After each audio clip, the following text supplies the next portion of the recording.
Now, I did mention earlier in the discussion today that I felt that it was perhaps a slippery slope to equate speech online with real world violence. I have no doubts that, of course, violent speech online or certain rhetoric can incite people to act or behave in a very aggressive and illegal and violent way. Perhaps that's what we're seeing here. However, if you look at some of the legislation that has passed, say in the UK with the online safety bill, and in Europe, continental Europe, with the European Media Freedom Act, these proposals spring out due to situations such as this one, where there's violence and it's suspected that online speech has led to this violence, or perhaps disinformation, whether that be with regard to reporting on COVID-19 or the war in Ukraine, has led to real world harm. There is then a crackdown on dissident voices, dissident speech online, and actual journalists who do a great job at reporting the truth and facts that happens to go against the establishment narrative. So my point here is that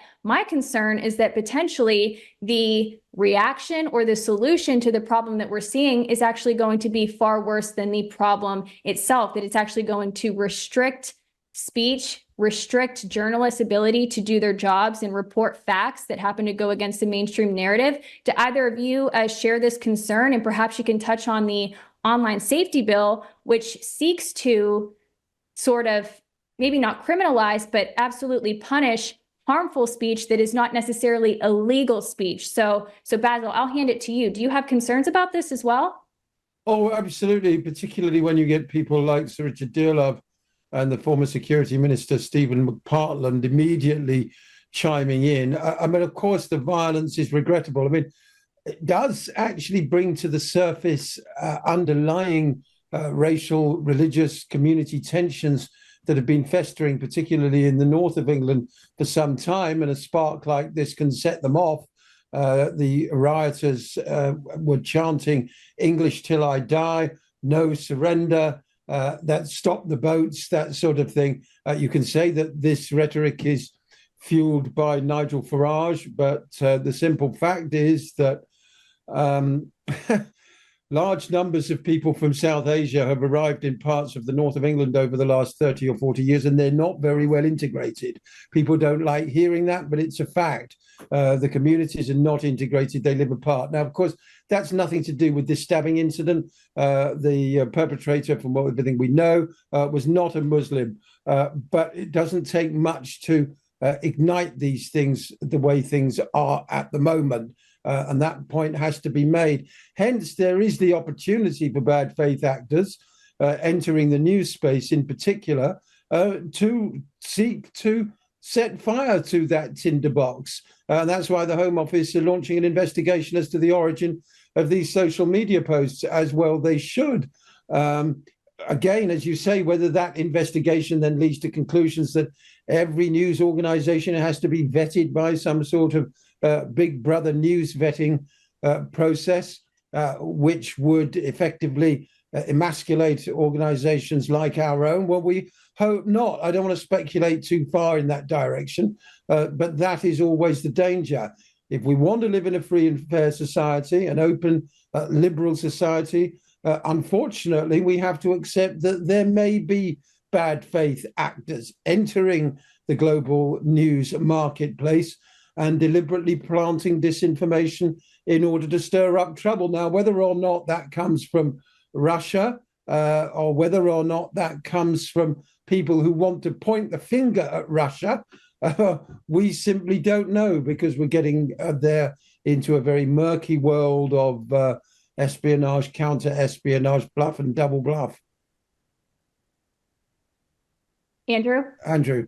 No, you're absolutely right, and some excellent points there. And I always say, I mean, it's the old saying, isn't it? If you don't read the newspaper, you're ill-informed, and if you do read the newspaper, you're misinformed. We have to question everything. At the same time, it is freedom of speech, and freedom of speech is fundamental to any democracy, but not freedom from consequences. And when we're urging people just to be very responsible in the media, this is different to freedom of speech. It's not freedom of speech to come up with misinformation. It's not freedom of speech to go looting somebody's shops and stealing television and cigarettes and alcohol and that sort of stuff. That's got nothing to do with the murder of 3 little girls. And it's, again, we have this terrible rhetoric that we have sometimes in the media where we're basically taking offense at anything. And if you look out for your own particular missions, you will find evidence that you can then bring to the forefront and utilize somebody else's tragedy for your own ends. And that is abhorrent. But just on your thing about restricting freedom of speech, we had up in Scotland very recently, you might remember, there was the big thing about expanding the rules about hate speech and so on and so forth to deal with the trans and various other rights and other bits and pieces on that sort of thing. And J.K. Rowling, as in bowling, she came out and said, look, come and arrest me first. Because what they were saying up in Scotland is that they would investigate every single complaint. And this is when people were having other crimes not even being looked at and so on and so forth. And quite rightly, there was an uproar about it. But JK, she basically put out her neck on this sort of basis and said, look, hang about, we've got to be able to call these things out in the right sort of way. But we need to make a distinction between freedom of speech and things which are basically incitement, if you like, to riot, yes, and incitement to cause damage. And that is wrong. That's not freedom of speech. That's abhorrent. And we have an obligation to call it out.